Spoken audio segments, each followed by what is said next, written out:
De volta com Boa Tarde, cidadão. Vamos agora conversar direto do Parque das Dunas, nesse ambiente maravilhoso, falar sobre saúde mental com a psicóloga Camila Rabuski. Seja bem-vinda ao nosso Boa Tarde, cidadão. Camila.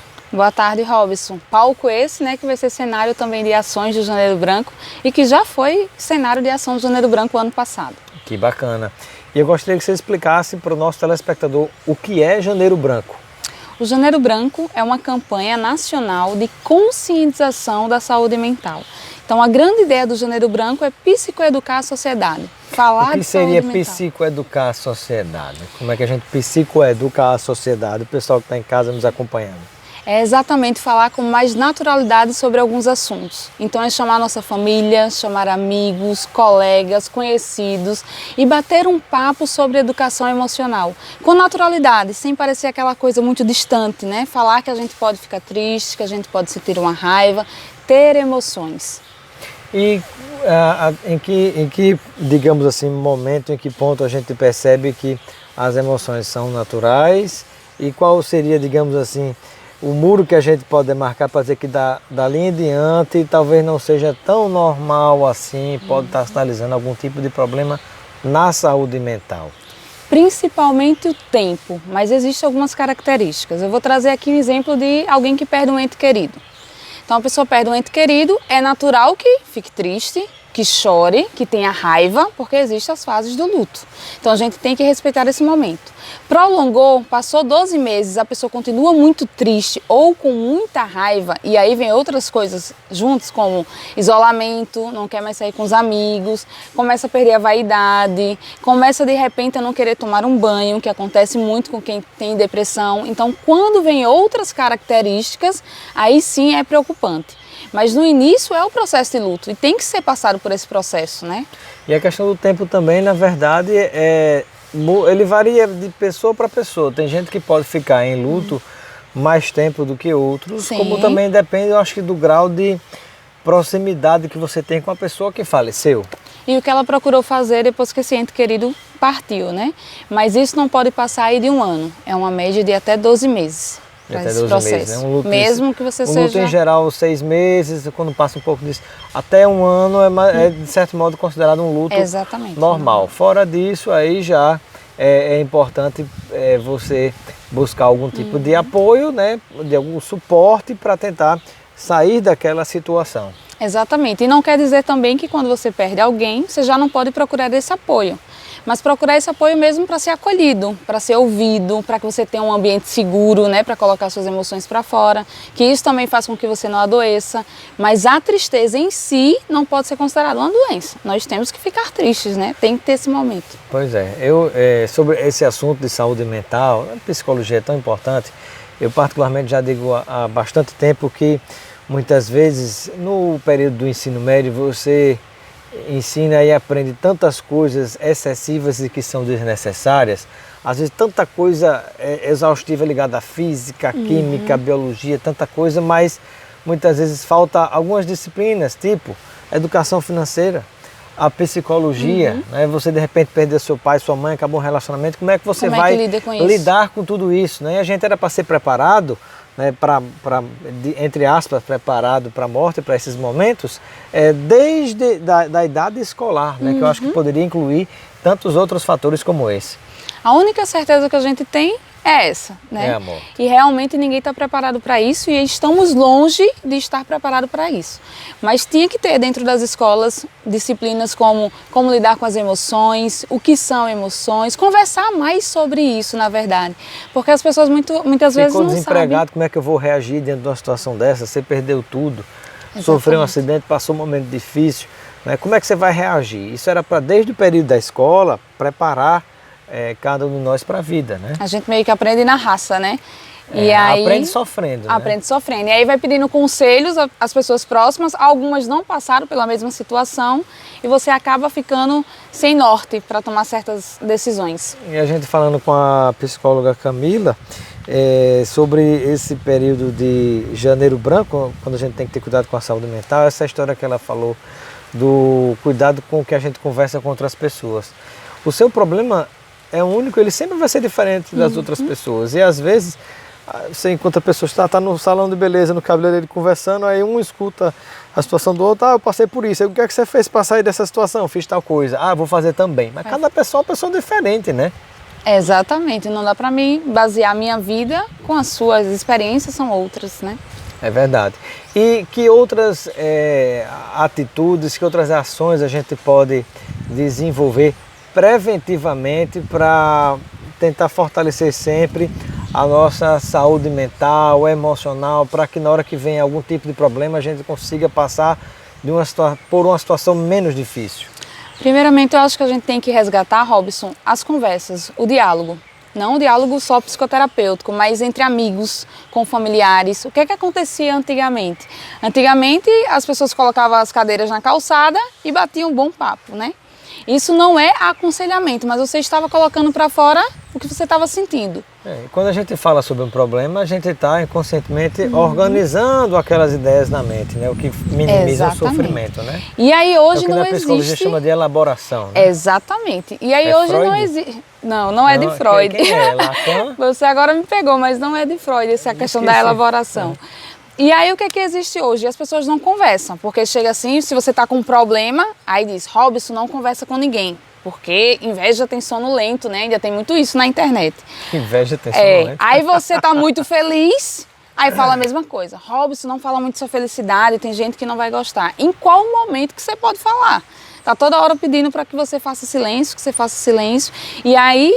Estamos no século XXI, onde a depressão vai ser considerada a doença mais incapacitante do mundo, segundo a Organização Mundial de Saúde, e uma das características é que as pessoas hoje não podem falar, não podem se expressar. E também é um fator que as relações, segundo o grande filósofo, sociólogo Zygmunt Bauman, nesse mundo de relações líquidas, ou seja, antes as relações eram mais sólidas, mas nessa modernidade que a gente vive, que é uma modernidade mais líquida, as relações são mais frágeis, são mais fluidas. Uma hora você é amigo, daqui a pouco, por uma besteira, você não é mais amigo. Sim. Você está casado agora, daqui a pouco o casamento se desfaz.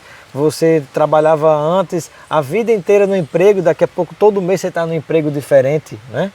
Não existe mais o vínculo afetivo, é como se as relações realmente fossem descartáveis. E aí você não se incomoda muito com o outro, né? E aí entra a questão da empatia. Ninguém se coloca mais no lugar de ninguém, sai agindo por conta própria e ponto. E também as dificuldades, aqui no Parque das Júnior tem uma formiguinha andando aqui, você pode tirar, muito bem. Tudo isso aqui, nosso Boa Tarde Cidadão, direto desse ambiente maravilhoso que é o Parque das Júnior, conversando sobre saúde mental, sobre o Janeiro Branco, com a Camila Rabuski, que é psicóloga.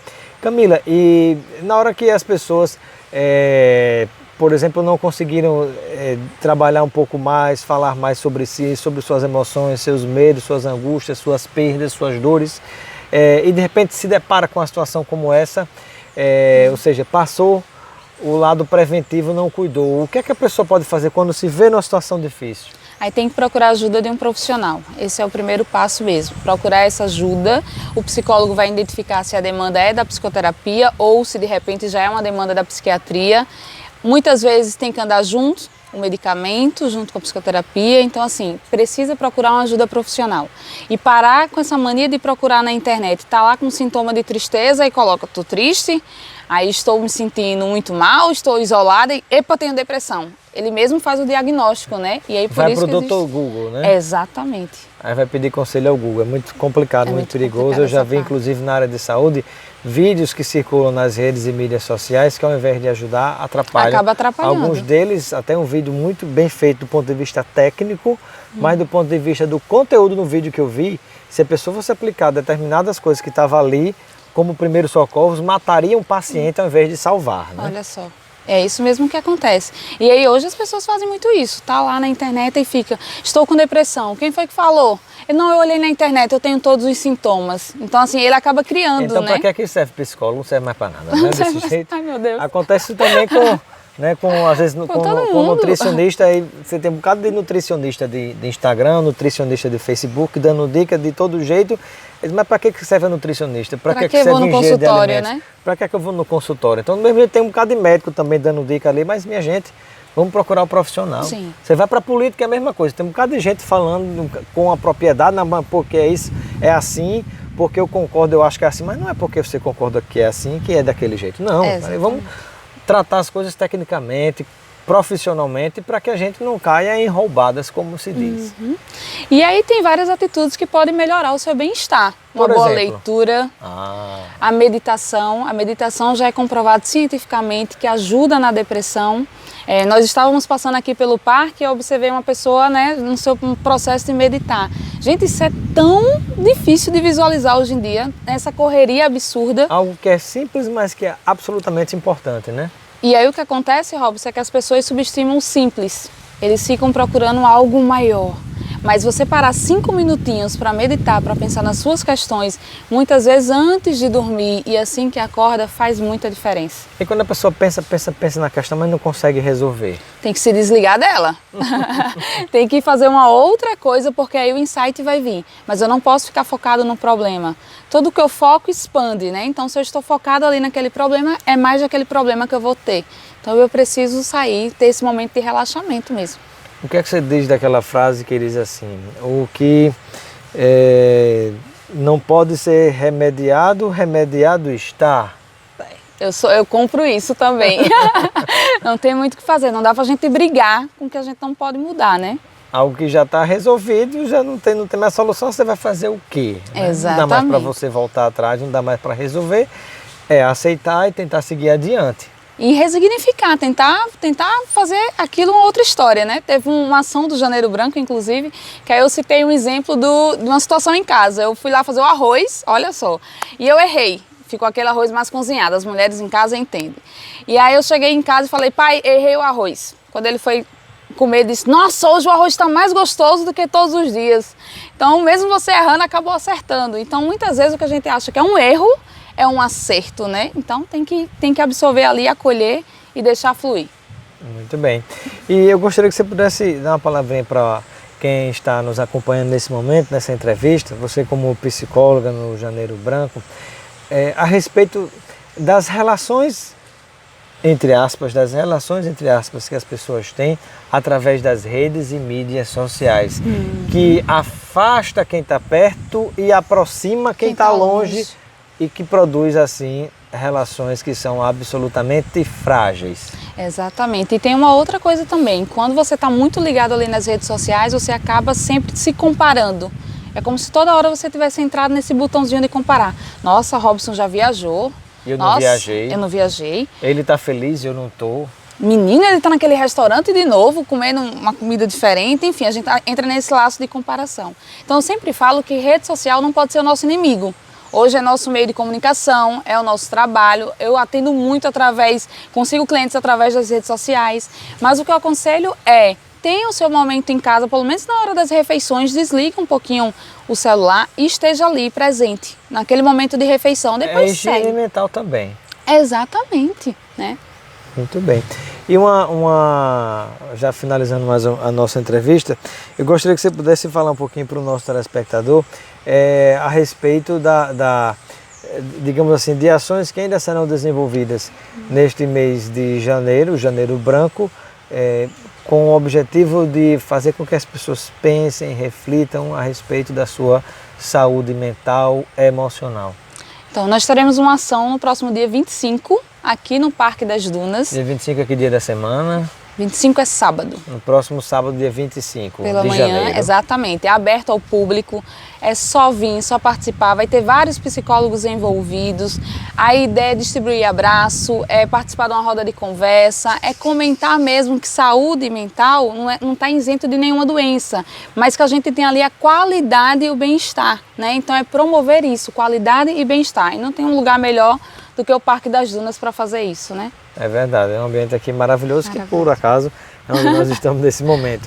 E para finalizar, eu gostaria que você deixasse uma reflexão final junto ao povo de Natal e do Rio Grande do Norte a respeito desse tema tão importante que é a saúde emocional, a saúde mental, e já lhe faço a entrega do kit de produtos Lucena para você aproveitar Obrigada. com seus amigos e familiares e você fica com esse momento para a sua reflexão final. Então tá bom. Pessoal do Rio Grande do Norte, né, Robson? Que a gente fale sobre saúde mental de uma maneira mais tranquila, que seja comum, assim como a gente fala de outros assuntos. E que você saiba que você pode sim ter momentos de tristeza, de raiva, de ira, né? E que isso é comum, que você pode sentir isso, não se sinta adoecido. Abrace mais, converse mais, leia mais, medite, porque tudo isso traz qualidade e bem-estar. Maravilha. Ficamos por aqui com o nosso Boa Tarde Cidadão. Siga o nosso canal no Instagram, inscreva-se no nosso Instagram, você vai nos seguir no @Robson Cidadão e você vai se inscrever no nosso canal no YouTube, que é, bota lá YouTube/Robson Carvalho, vai aparecer um cantor sertanejo, a gente está na sequência lá e você vai se inscrever e acompanhar nosso canal.